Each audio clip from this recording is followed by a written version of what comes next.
Welcome back everyone to your favorite adventure and travel channel, The Adventure Guide. Today, our travels take us on America's Highway, Route 66 that spans from Chicago, Illinois to Santa Monica, California. This is a famous highway for vacationing, as many people around the world tour it. It gives you a little taste of everything in America, from cities to farms, the plains, mountains, and even the Pacific Ocean. But little do most travelers know, there are several hot spots for spotting mythical creatures and encountering the supernatural along the way. However, it was the requests I kept getting to look into a mysterious killing that has drawn me to the tiny town of McLean, Texas. A local claimed the killing was the work of a werewolf, and several outsiders claim it was a dogman. So I looked into it and I didn't like what I saw. This killing is pretty disturbing and almost rules out both humans and animals. First, a little bit about the town itself. McLean is a very small town located on Route 66 and nestled in the grasslands of the Great Plains. The most popular spot for travelers in town is to stop and visit the Devil's Rope Museum. There really isn't much more than a mini-mart for groceries, a few restaurants, and that's about it. Most folks have to drive 75 miles to Amarillo just to get simple supplies. And real quick, just in case you don't know the difference between a werewolf and a dogman, I'll quickly brief you. A werewolf is a human that transforms back and forth from human to a wolf humanoid, whereas a dogman is in a constant state of being a canine humanoid, sort of like Bigfoot. Many people believe the dogmen are lab created by government or corporations. I did a video about a weird superhuman in Vidor, Texas, and he had escaped from a facility or an institution and attacked a home. It is a wild story, and I got to personally interview the person that was involved in it. You'll be able to click on a link to that story at the end of this video. Now let me turn this over to someone else and get into the meat of this story. Good day, everyone. Let me take you into a strange case of a person murdered or killed by some beast that could not be identified by authorities, and it happened along Route 66. On October 29, 2022, a frantic 911 call came in that someone had found a woman stabbed to death on Kingsley Street near the Heasley Street intersection. Kingsley Street is a dirt road on the southeast side of town. The body was just 160 yards north or so from Route 66 and the Interstate 40. Deputies arrived to witness a very grisly scene, as they put it. They had an excessively brutal killer on their hands.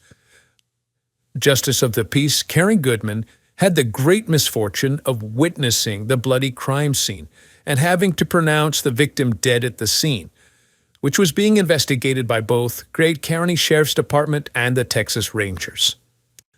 Her body was sent to a medical examiner in Lubbock, Texas, and then the story begins to unfold into a mystery. The body was identified as that of Kimberly Dawn Morse, a resident of that town. A number of people believe she was walking to or from Garrison's County Corner when her assailant or assailants attacked her. By the slashes and puncture marks, authorities seem to agree with the person that discovered the body that she had been stabbed or killed by a weapon. News Channel 10 KDFA reported, quote, "Officials say someone found the body of a woman who had been stabbed to death. However, the autopsy came back with a different cause of death. It was caused by an unknown animal." A Gray County deputy stated that he had never seen an animal attack like this before. To this date, I have seen nothing to indicate that investigators ever suspected a dog or thought it was a dog. That theory was made popular by locals, specifically blaming it on two pit bulls. The crime scene has a very weird factor that does not fit any animal in the animal kingdom except maybe a chimpanzee. You see, it rained the day before on October 28th and created a mud puddle.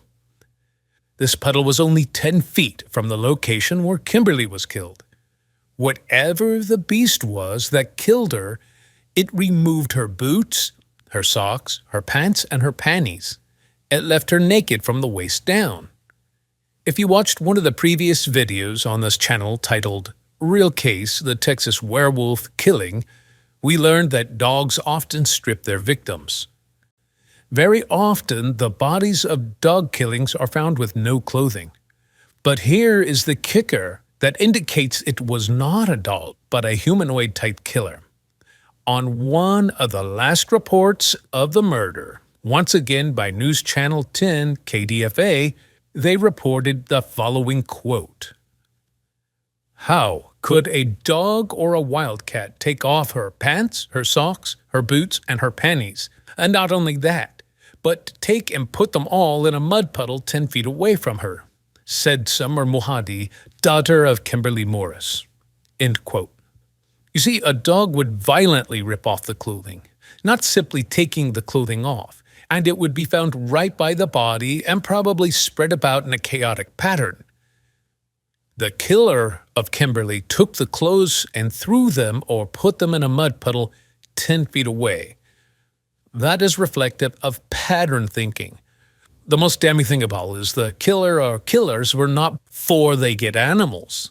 If they were four-legged animals, they would have to have carried the 6 articles of clothing in their mouth and dropped them in the puddle. To do this, they would 100% had to have stepped in the mud that would have existed around the puddle as it began to evaporate. To drop the clothing in the puddle, this would have revealed the killer by the tracks it left behind. But the killer had to have either thrown the clothes or held them out at a long arm's length and dropped them in. We have what appears to be a bipedal killer.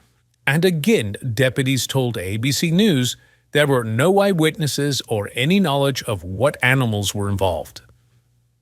Several of the viewers that request we look and report about this killing believed it was a dogman, but the resident of McLean that reached out said it is impossible to be Bigfoot or dogman because there is no place to hide. It is a grassland, and you can see cows and people from far, far away. A dogman or a Bigfoot would be caught by now. He believes this animalistic humanoid had to be able to morph back and forth into a human form. He also claimed there are some drug users who dabbled in black magic, and he suspects them of being the werewolf or werewolves that killed her. The news went strangely silent on the case, not a peep more. The story was interesting, alarming, and everything a news channel or paper would want. It is creepy that they just decided they didn't like fascinating stories, money, or ratings anymore. Unfortunately, that is all I can report because of their rapid silence soon after Kimberly's death. And now, let me turn it back over to Kid. Hey everyone, if you're like me, there still isn't enough evidence to suggest that it was a werewolf or dogman killer. But it is understandable how people believed this and came to that conclusion. One of the main reasons for doing this video is not only to provide a small place to break up the monotony of the drive through the plains, but more so hoping to flush out anyone with real information that could help law enforcement crack this case. If you would like to stop and leave flowers or say a prayer for Kimberly and her family, or take a photo of the scene and share the story of what happened here at the location, it is easy to access. Just travel on Route 66, the I-40, take exit 142. If exiting from the eastbound side headed towards Oklahoma and Chicago, take FM 2695, go over the interstate and turn right on the first road you come to. That is the service road, and it'll take you right past Garrison's County corner. Continue forward and drive past Garrison's. If you're coming from the westbound side, heading towards New Mexico and Santa Monica, exit 142 dead ends at the service road right in front of Garrison's. Turn right on the service road. Now, both sides are at the same location. Just continue driving east on the service road, go past Parts Plus store, then you will see an overpass. Drive under it and past it, but slow down. You are going to take the first dirt road on your left that you come to. This is the road where the killing took place. This is Kingsley Street. Drive up Kingsley Street till you hit the first paved road. This is Heasley Street, and Kimberly was killed somewhere near this point. Remember to be respectful, and if you have any information at all that can help solve this case, please relay it to the Gray County Sheriff's Office. Alright everyone, that's the end of this video. Remember to check out the other werewolf killer case and the interview with a man whose house was attacked by a superhuman acting like a wolf.